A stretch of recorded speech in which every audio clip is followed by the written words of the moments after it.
All right, y'all, let's try to finish this really quickly. We're having a power outage, so I don't know how long my connection is going to stay. And so everything happens for a reason. So let's just keep going.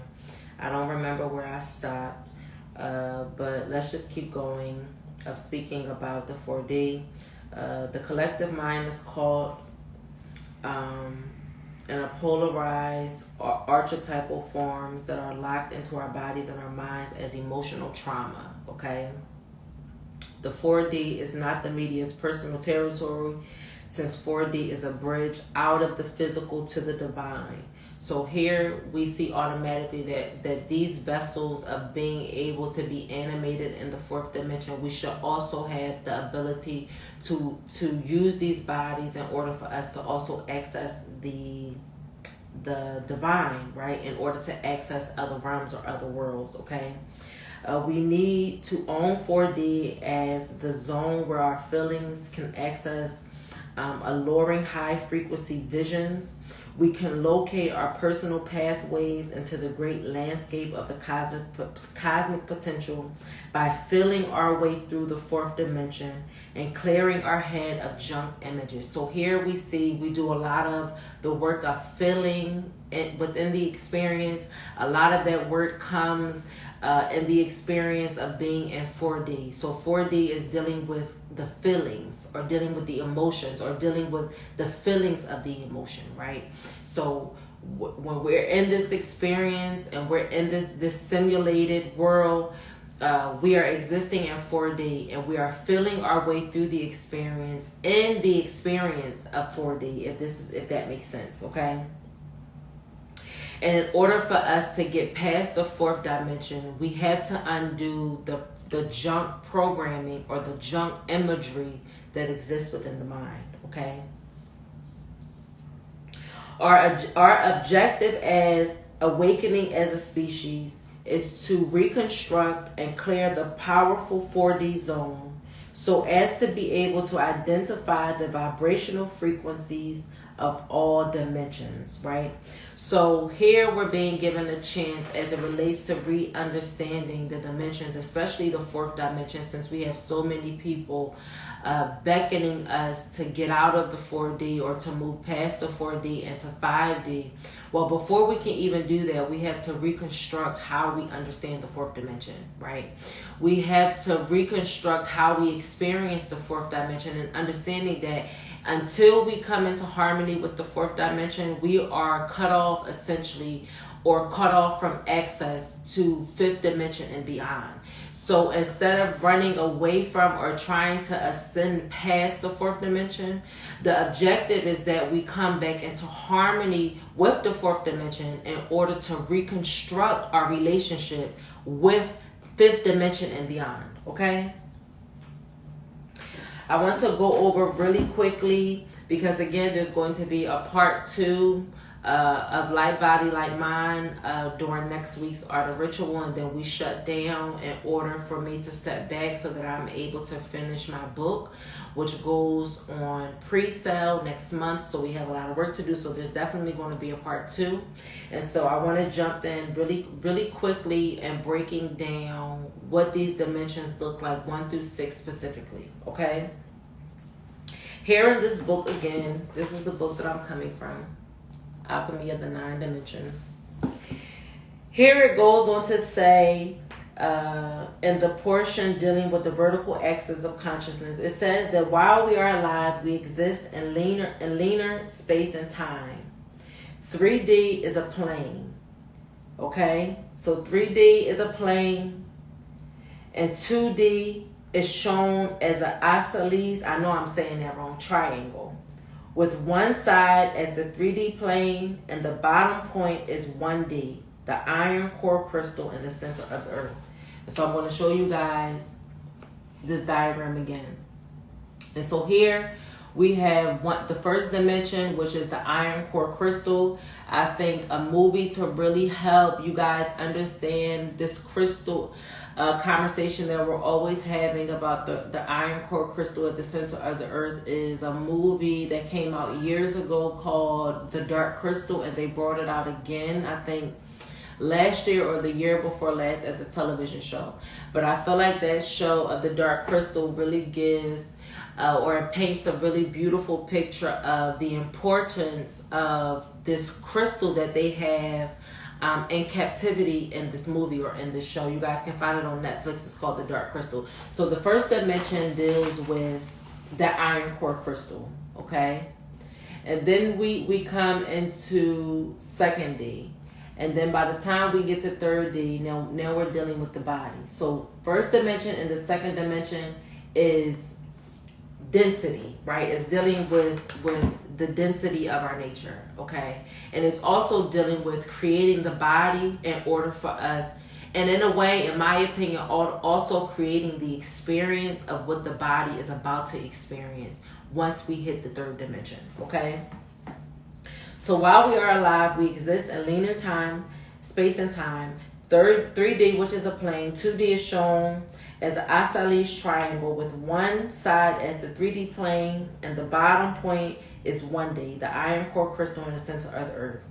Using the image of a person lying down on the table in the 3D plane, the 4D, the collective mind or the archetypal room, forms a canopy over the person's body, which forms out of the polarizing thoughts and feelings of that person. So as this person is laying on the table, the person is experiencing the 4th dimension, right, which is the body.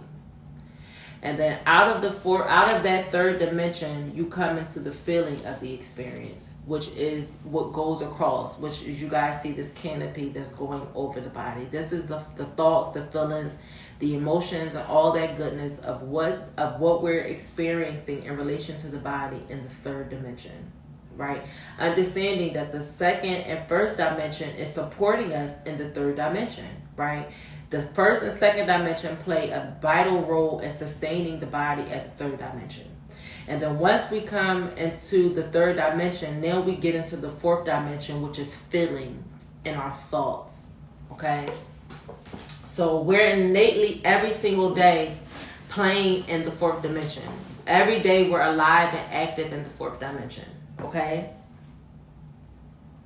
So the 4th dimension that forms the canopy over the body that's laying on the table in the diagram, it begins to form, which is the 4th D, which also represents the collective mind, right? So what you're experiencing, what we're taking on from the collective around us, you know, what we're all experiencing individually that's contributing to the collective mind. We're experiencing all these things now in the 4th dimension, okay? And this is dealing or polarizing our thoughts and the feelings of the person in the experience, okay? The higher dimensions, when we get into 5D through 9D, make portals, okay? So the 1st and the 2nd dimension is supporting the body in the 3rd, right? And out of the 3rd body and out of the 3rd dimension, right? Out of the 3rd dimension, we're able to now experience this realm, which now takes us into the 4th dimension, which is the experience of this realm, right? So that's where we are in the experience. We're in the experience realm, right? And now Spirit is putting us in the position of being able to go past the 4th dimension, 5 through 9, right? And when we activate that 5 through 9, what we're really doing is activating portals within our consciousness, or creating portals within our consciousness, which we all should be able to do effortlessly, okay? So this, to make portals in this 4D canopy, when the person resolves the polarity and activates subtle consciousness. So when we come to terms with understanding that everything is polarity. For everything evil, you have everything that's good. For everything that's dark, you have light. For everything that's hot, you have cold. As above, so below. These are all examples of polarity, right? For every extreme, you have an equal extreme or an equal measure, okay? So this multi-dimensional model shows how we perceive each dimension, okay? It gives you a visual example of how we experience each dimension. The 1st and the 2nd supporting the body. the body, we materialize within this experience. And now that we've materialized in the experience, we are now experiencing what we've created. We're experiencing our creation. When we get to 4th, 5th, 6th, 7th, 8th, 9th, and so on. Okay? I want to show you guys another figure because we're going to jump into this deeper when we do part 2 of Light Body, Light Mind. I want to show you guys this figure.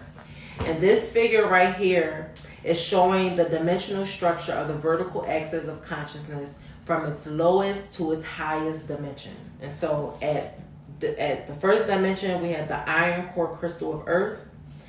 At the second dimension, we have the deep hot biosphere elemental. Okay. At the third dimension, we have lunar time, which is also humanity. At the fourth dimension, we have the collective mind, which also can be translated into the Anunnaki. At the fifth dimension, we have love and creativity, which also translates into the Palladians. When we get to the sixth dimension, this is dealing with our Murid field, or sacred geometry, okay, which is also known as Sirius. Then we get into the seventh dimension, which is dealing with galactic informational highways of light, which is also known as the Andromeda Galaxy. When we get to the eighth dimension, we're dealing with cosmic order, okay, or the Galactic Federation. We hear these words thrown around all the time, but nobody is giving clear understanding of what we're talking about when we're speaking about the Anunnaki, when we're speaking about the Palladians, when we're speaking about the Orion. What are we talking about? How do we access these so-called beings? We access them within the mind and the body. That is how we access the Anunnaki. That's how we access the Palladians. That's how we get to the star Sirius, Orion, and so forth, right? So the eighth dimension is dealing with cosmic order and the Galactic Federation. When we get to the ninth dimension, this is dealing with the Milky Way Galactic Center. And I know I'm messing these words up, but the Milky Way Galactic Center also translates into the Zolokin. And then when we get to the 10th dimension, this is the Andromeda Galaxy. Okay? We must progress from the first dimension to the ninth on the vertical axis. The lowest dimension being the first dimension is the densest dimension. And the highest is the ninth dimension, which is the least dense. The lower dimension, you have less space. And in the higher dimensions, you create and have access to more space. You're able to move around, okay? The second dimension is much denser than 3D, which is Earth's surface. We are solid when we are in 3D. Whereas into 4D, we are dealing with the realm of thoughts and feelings emanating from that collective, from all living beings, okay? So these things in the fourth dimension is not solid, so they're malleable. They can change. They can be formed. They can take on new forms. They can, be deformed. They can be, it's almost like water, being able to make it whatever you need it to be in that time, right? We can all feel 4D and we can participate in it, such as sharing beliefs, talking about religion, rehearsing or recounting history. When we get caught up into politics, when we get caught up into the happenings of social media, when we get caught up into culture, when we get into our feelings about whether you want to be black or whether you want to be an Asiatic and in your right status as it relates to the land, where these are all dealings and happenings that exist within the fourth dimension. None of it is real. Okay, none of it is real. It's a feeling. It's a feeling of being real, right? It's a feeling of it being able to touch it or you being able to touch it, but it can be changed. It can be formed into something else, okay? Even if the powers that be are no longer forming it, how are you going to form the experience of what it is that you're feeling within the fourth dimension, okay? How are you going to reform your beliefs? How are you going to reform the ways that you feel and think about religion? Okay, how are you going to reform or deprogram and reprogram your understanding of history or herstory? Okay? As we move into higher dimensions, such as being in the heart, which is the fifth dimension. The fifth dimension is also dealing with our creativity and our love. So when we're being active, and moving into a realm where self-care and really loving ourselves, and it not just being something that we superficially talk about, but something that we really take on the action of being and the action of doing. When we are operating in the experience of our creativity, when we are building and growing and just allowing our creativity to build the experience for us, we are operating out of the heart space, okay? We're operating in the fifth dimension when we're operating in the heart space. So things that you begin to do from love and with love, things that you allow your creativity to lead you in, this is how you know when you're operating in the fifth dimension. Are you operating in love and with love? Are you operating in the highest capacity of your creative abilities? Okay, are you creating? Okay, are you building up what you desire to most see, and are you tearing down what no longer belongs? Okay? When we start to get into the realms of sacred geometry and understanding sacred geometry and really beginning to pick nature apart and pick plants apart and pick animals apart and really beginning to understand nature from a mathematical perspective, we're dealing with, and when we're dealing with numbers and numerology or anything that's dealing with geometry and all that good stuff, you are now operating in the sixth dimension when you're dealing with sacred geometry. Okay? We experience each dimension going up the vertical axis as being less dense, more spacious, more complex, and more difficult to explain in words. So the higher we go in spirit, the higher we access the highest capacities of ourselves, the greater we access the higher capacities of our minds, the less we'll be able to explain it. That's why when you're having certain spiritual experiences, it can be very difficult for you to put it into words, because it doesn't encompass words. It doesn't need words. It's not subjugated to words. It's subjugated to your intuitive knowing of what's happening around you. Okay, is you intuitively knowing the experience that you're in when you're in that cyclical cycle. Okay, not everything calls for verbiage. Some things just require for you to know and to feel until you know what's going on in your experience. Okay, to move into higher dimensions, we humans must expand ourselves and move into lower dimensions. And to move into lower dimensions, we must contract ourselves, okay? So the more experiences that you put yourself in that causes you to shrink or to constrict yourself, understand that you're knocking yourself lower and lower within the dimension that you should be operating in.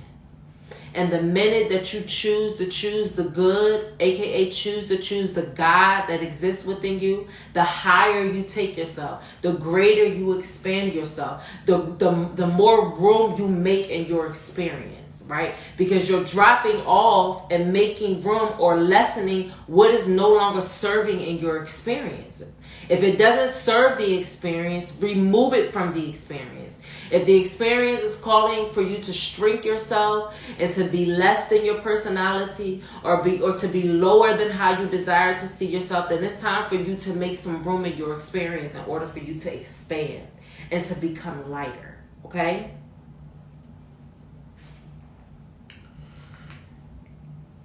And we are silent in the third dimension. In linear space and time, we experience our five senses. Okay? Gravity represents the density factor. Gravity also exists in the higher and lower realms. And we go to these levels depending upon how the gravity levels within us change. Okay? Our bodies are located in the third dimension while we are alive. Yet many functions of our energetic systems are stimulated by the lower two dimensions, The first dimension, which is the iron core, and the second dimension, which is the tectonic or tellurial realm.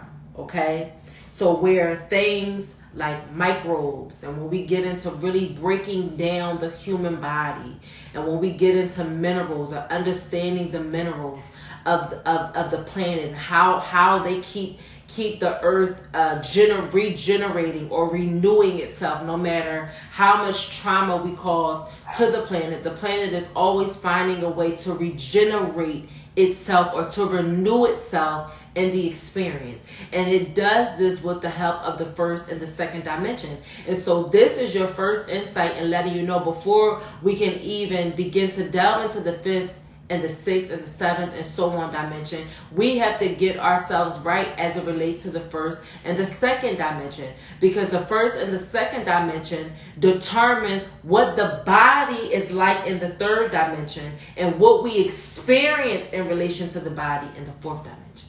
Okay? And I think this is a good place to stop, because I don't want to give you guys too much information, and I want you to be able to take the bits and the pieces of information that came in and be able to dissect it and not be overwhelmed with how much information is coming forth. And so we're going to stop here. And there will be a part 2 to Light Body, Light Mind. And that will be the last episode of Art of Ritual. And then we have to shut down for a little bit in order for me to finish my book called Reading Into the Flames. Okay, and this is a directional guide to helping you and those of you who will experience our creation of the Goddess Lamp here at the sanctuary, and be able to adopt and to be able to effectively use this method of divination accurately without necessarily needing the help of me to help you know what Spirit is saying to you in relation to the sacred directions. Okay, and so we are going to bring to close this Art of Ritual. I want to thank each of you who came in and stuck with me for the duration of our Art of Ritual episode this week, titled Light Mind, Light Body. I hope and set the intention that something was said that is going to give you greater understanding into who you came to be in the experience of this lifetime. And if you have been caught or stuck or trapped in certain dimensions or in certain experiences as it relates to your life, it is my intention that something was said today that will help you dive deeper into an understanding that you didn't have before. And if it doesn't give you deeper understanding of something that you knew before, hopefully it gives or introduces a new way to understand something or a concept that you have never heard of. And I truly hope that you guys were able, those of you who will watch the playback and those of you who sat with us during this Art of Ritual, was truly able to see yourself in this week's Art of Ritual, and that you are able to take something away that's going to help you be able to practically apply the understandings of dimension, in turn helping you to be able to freely move in and out of these dimensions that we hear talked about so much, and that is so much on trend right now. And so I want to thank you guys again for joining me for this week's episode of Art of Ritual. I will see you guys back next Sunday for part 2 of Light Body and Light Mind, when we delve even deeper into these dimensions and going past the 4th dimension and moving into the 5th and through the 10th. And so I encourage you guys to pick up this book too, so that you're able to read up and do your own research, and not take everything that I said and run with it, but that you are able to study to show your own self-approve and to gain your own understanding of what you feel is being said with Matthew 6, 22 through 23, or even this book here called The Alchemy of the Nine Dimensions. What do you say is truth? What understandings do you take away in relation to this knowledge? And the only way to find that or to learn that is by doing your own study. and taking the time to sit with your own understandings. Even if you don't fully understand it, be willing to go in and to put yourself in a place of being a student to this cosmic universe, okay? Because when we open up ourselves and put ourselves in the position of being the student, the universe shows up as the teacher, okay? And we gain a wealth of knowledge that we never knew possible. And so I hope that this week's episode was the spark into challenging you to pick up and to become the own scholar on your own journey, and to put yourself in the position of being the student in order for the universe to show up as the teacher. And so until next time, I hope you'll have a wonderful, wonderful, wonderful rest of the day, and that the rest of this week blows your mind like never before. And so until next time, y'all, peace.